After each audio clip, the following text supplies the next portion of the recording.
하나의 질문으로 오늘 설교를 시작하려고 합니다. 만약 여러분이 오늘까지의 삶을 하나의 문장으로 정리한다면 여러분은 여러분의 삶을 어떻게 정리하시겠습니까? 오늘 우리가 함께 봉독한 이 본문은 이 질문에 대한 요셉의 답변입니다. 우리가 익숙하게 아는 것처럼 요셉에게는 지울 수 없는 비극적인 과거가 있었습니다. 요셉은 자신의 형제들에 의해서 노예로 팔려간 사람입니다. 시간이 지나 요셉은 애굽의 총리로 신분이 바뀌었고, 요셉에 의해 야곱 일가는 모두 애굽에 정착해 과거의 앙금도 해소된 것처럼 보였지만, 노예로 끌려가던 요셉의 외마디 절규와 이를 비웃는 형제들의 악의, 그 표정과 단상은 요셉이나 형제들 모두 어떤 노력으로도 지울 수 없었습니다. 시간이 지나 다가온 아버지 야곱의 죽음 앞에서 야곱의 아들들은 죄와 악, 실수, 그리고 비극으로 점철된 과거를 짊어지고 요셉을 찾아옵니다. 요셉 앞에서 본인들을 종으로 삼고 과거 요셉에게 쏟아내었던 악을 자신들에게 갚지 말아달라고 애걸하는 형제들에게 요셉은 오늘 이 본문으로 자신의 이야기를 전합니다. 당신들은 나를 해하려 하였으나 하나님은 그것을 선으로 바꾸어 오늘과 같이 많은 백성의 생명을 구하려 하셨나니. 이것이 바로 요셉의 대답이었습니다. 한번 따라 하실까요? 선하신 하나님. 다시 한번, 선하신 하나님. 하나님의 선하심은 우리 신앙의 중추입니다. 이 중추가 흔들리면 우리 신앙도 흔들립니다.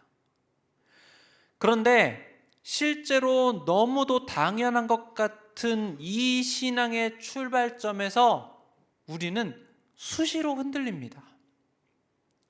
하나님의 선하심에도 불구하고 악의와 죄, 그리고 납득할 수 없는 비극은 수시로 우리를 찾아오기 때문입니다. 빛이 보이지 않는 터널을 걸어갈 때면 하나님의 선하심이 우리를 배신한 것 같은 기분에 선하신 하나님이 내게는 이러실 수 없다고 토로하지만 우리의 어떤 기대에도 불구하고 하나님의 선하심은 우리에게 굴곡 없는 일상을 약속하지 않습니다. 하나님의 선하심에도 불구하고 우리에게는 어떤 일도 일어날 수 있습니다. 하나님의 선하심에도 불구하고 요셉은 노예가 되었고 이후에는 더 나쁜 처지의 죄수가 되었으며, 하나님의 선하심에도 불구하고 야곱 일가는 죽음이 드리운 거대한 기근을 맞이했습니다. 요셉의 평생에 드러나는 하나님의 선하심은 어떤 사건을 애초부터 막아내어 아무 일도 일어나지 않는 형태로 드러나지 않았습니다. 오히려 요셉의 고백처럼 그것이 내 삶에 스며들어 악함과 모함과 고난과 두려움으로 앞이 보이지 않는 자리에서도, 그러나 그 자리에서도 여전히 함께 하시는 하나님이 그것을 선으로 바꾸시는 여정에 동행하며 요셉을 이끄셨습니다. 여러분은 지금 어떤 그것과 분투하고 있으십니까? 요셉은 노예로 팔렸지만 하나님은 여전히 함께 하셔서 요셉을 형통하게 하셨으며, 요셉은 누명을 쓰고 죄수가 되었지만 하나님은 그 자리에서 요셉이 만나야 할 자들을 만나게 하셨습니다. 우리 하나님은 요셉의 고백대로 그것을 선으로 바꾸시는 하나님이십니다. 선하신 하나님은 하나님의 하나님 되심을 따라 그 선하신 뜻을 이루십니다.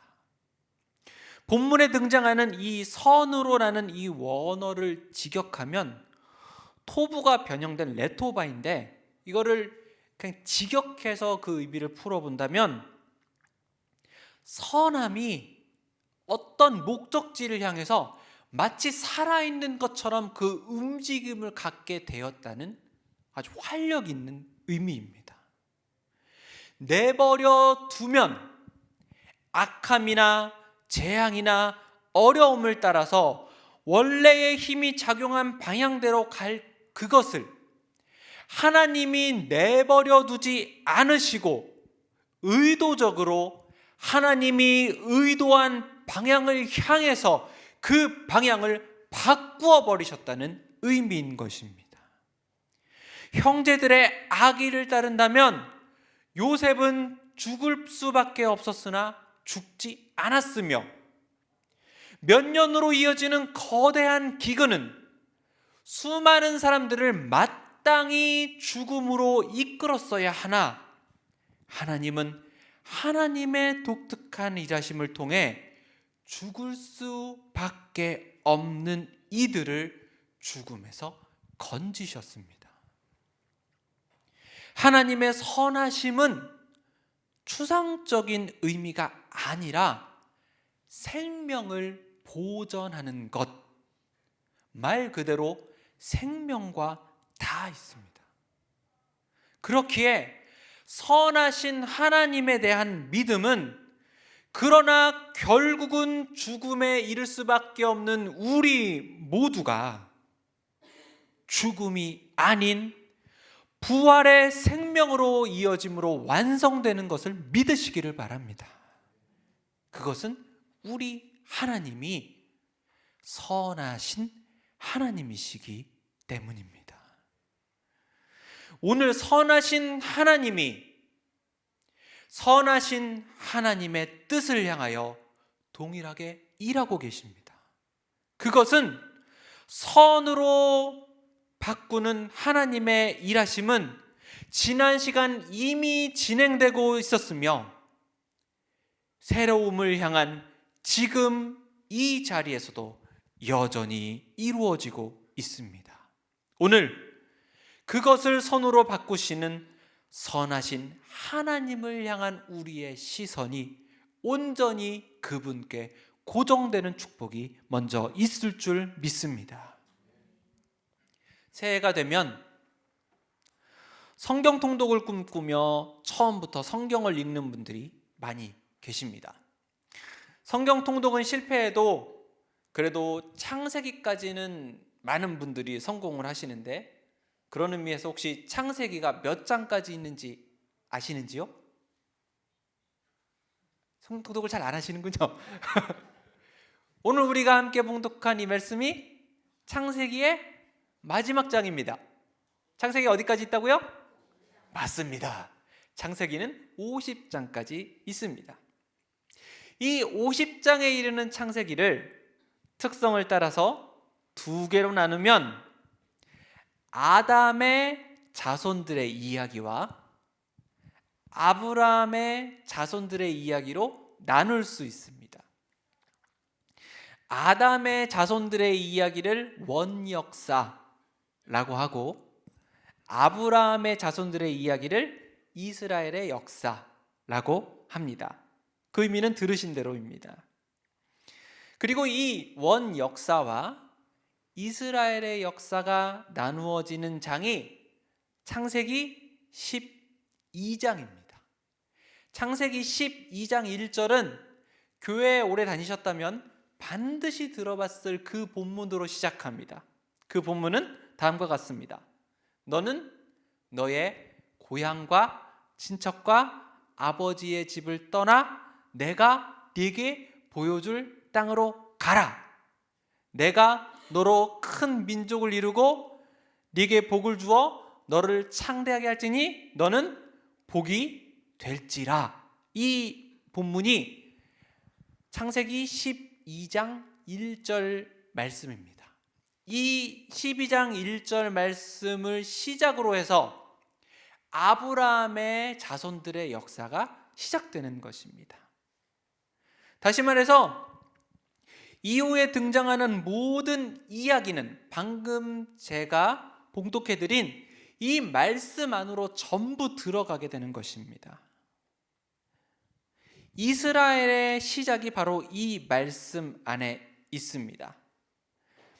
아브라함은 아버지 데라와 머물던 하란을 떠나서 젖과 꿀이 흐르는 가나안 땅으로 떠나고, 그 이후에 자손을 낳고 하는 뿌리를 어떻게 내리는가 하는 모든 이야기들이 창세기를 통해서 펼쳐지게 됩니다. 바꾸어 말하자면 창세기에 등장하는 하나님의 명확한 목표가 있는데, 그 하나님의 명확한 목표와 방향이 무엇이냐 하면은 바로 가나안이라는 땅입니다. 이것을 이해하셔야 창세기 본문이 이해되게 됩니다. 50장 중에서 11장까지 이르는 원 역사를 통해서 이제 이스라엘의 역사가 시작되는데, 그 이스라엘 역사를 딱 하나로 정리한다면 땅에 대한 역사다.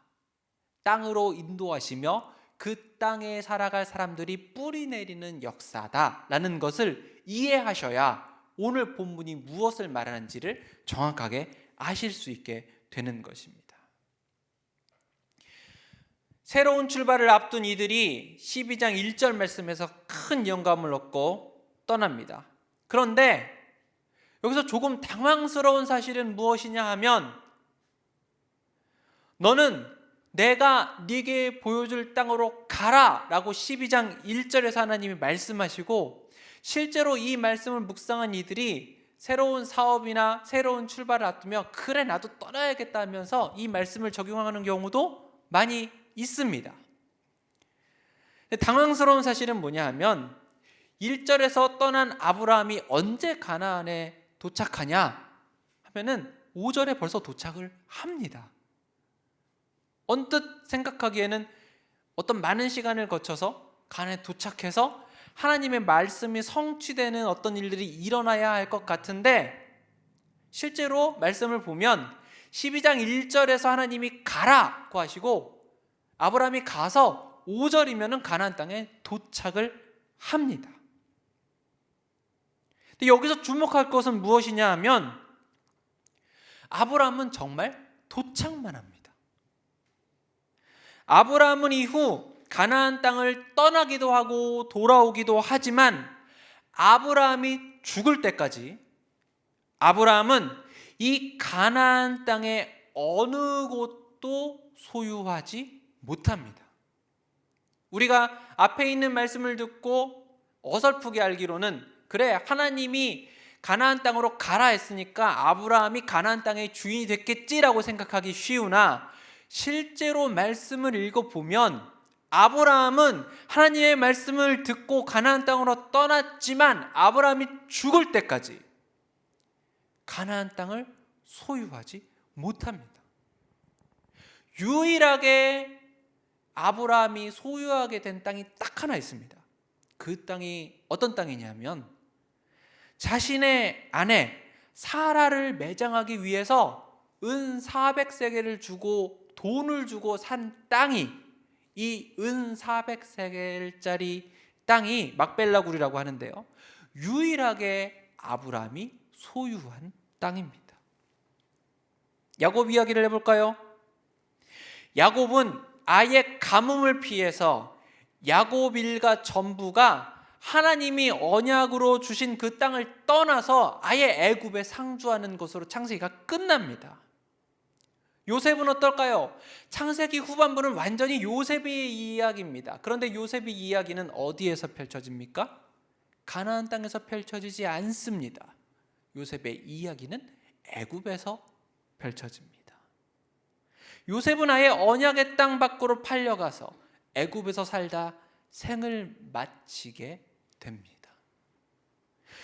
지금 이들을 통해서 성경 본문이 우리에게 하는 이야기가 무엇일까요? 하나님은 분명히 너는 너의 고향과 친척과 아버지의 집을 떠나 내가 네게 보여줄 땅으로 가라고 말씀하셨고, 하나님의 말씀을 따라서 산 이들이 하나님이 말씀하신 그 땅을 소유하지 못하는 이 결과, 오히려 그 땅에서 떠나게 된 이 결과를 우리는 어떤 의미로 받아들여야 하겠느냐는 것입니다. 한번 따라해 보실까요? 하나님은 하나님의 속도로 일하십니다. 유한한 우리의 생각과 달리 아브라함이 가나안을 소유하지 못했음에도 불구하고 요셉이 형들에게 목숨을 위협받았으며 온 땅을 뒤덮는 기근이 이들을 찾아왔음에도 불구하고 하나님의 언약은 한 번도 그 방향이 바뀌거나 흔들린 적이 없었습니다. 하나님의 속도에는 조금의 조바심도 없었으며 하나님은 오직 하나님의 속도와 하나님의 방향을 따라 하나님의 섭리대로 성실하게 일하셨습니다. 땅의 모든 족속이 복을 얻을 것이라 언약하신 하나님의 말씀대로 죽음의 기근 앞에서 요셉을 통해 많은 이들이 생명이 구원받았으며 요셉과 형제들의 미숙함은 드라마 같은 하나님의 이끄심 속에 진정한 화해를 이루었습니다. 우리의 기대와 소망이 가로막힐 때 우리는 쉽게 하나님을 비난하지만, 그러나 오늘 말씀이 우리에게 던지는 이 메시지를 우리 안에 새기시기를 바랍니다. 내가 생각하는 나의 속도와 내가 생각하는 나의 계획과 내가 생각하는 나의 비전에도 불구하고 하나님은 성실하게 하나님의 속도와 하나님의 섭리와 하나님이 이끄시는 그 방향을 따라서 일하고 계시다는 것입니다. 그럼 그 자리에서 어떤 일들이 일어나겠습니까? 충돌이 일어나겠죠. 내가 생각하는 속도와 하나님이 이끄시는 속도가 다르니까, 속도가 서로 다르니까 충돌이 일어날 수밖에 없지 않겠습니까? 그때 우리가 붙잡을 수 있는 가장 중심이 되는 그것이 무엇일까요? 그것이 바로 하나님의 선하심입니다. 내 생각대로 되지 않더라도, 내 계획대로 되지 않더라도 내가 믿는 나의 하나님은 선하시기에 그 선하신 하나님의 계획과 하나님의 속도와 하나님의 이끄심을 신뢰하는 것입니다. 이제 말씀을 마치려 합니다. 형제들 앞에서 자신의 평생을 정리하며 응답하는 요셉의 이야기를 자세히 살피면 요셉은 자기 삶의 주어를 자기 자신으로 두고 있지 않습니다. 자기 삶을 찾아오는 수많은 그것들 앞에서 내가 무엇을 성취했고 내가 인내했으며 내가 극복했다고 이야기하지 않습니다. 내 손으로 담을 수 없는 나를 넘어서는 모든 것들 앞에서, 그러나 하나님이 그것을 선으로 바꾸사, 하나님이 그것을 선으로 바꾸사, 하나님이 그것을 선으로 바꾸사 오늘과 같이 나를 인도하셨다 고백하는 것입니다. 요셉의 고백은 자기 삶의 주어를 자신에게서 하나님으로 바꾸는 것으로 시작하고 있습니다. 이러한 요셉의 고백은 요셉의 삶뿐만 아니라 창세기를 관통하며 출애굽기를 잇고 있으며 더 넓게는, 더욱 크게는 우리의 삶을 꿰뚫는 하나님의 원리입니다. 지난 한 해 어떤 시간을 보내셨으며 오늘 이 자리에서 무엇을 바라보고 계십니까? 오늘 말씀이 나에게 던지는 메시지를 기억하시기를 바랍니다. 한번 따라해 보실까요? 하나님이 인도하셨습니다. 나의 과거를 돌아보며 다시 한번 고백하실까요? 하나님이 인도하셨습니다. 앞으로를 바라보면서 다시 한번 고백하실까요? 하나님이 이끄실 것입니다. 다시 한번 고백하실까요? 하나님이 이끄실 것입니다. 우리 가슴에 손을 올리고 함께 고백합시다. 하나님이 이끄실 것입니다. 맞습니다. 오늘 이 시간을 통해서 우리가 요셉의 고백을 기억한 것처럼 선하신 하나님이 하나님의 속도와 방향을 따라 나를 이끄실 것을 믿습니다. 함께 찬양의 자리로 나가시겠습니다.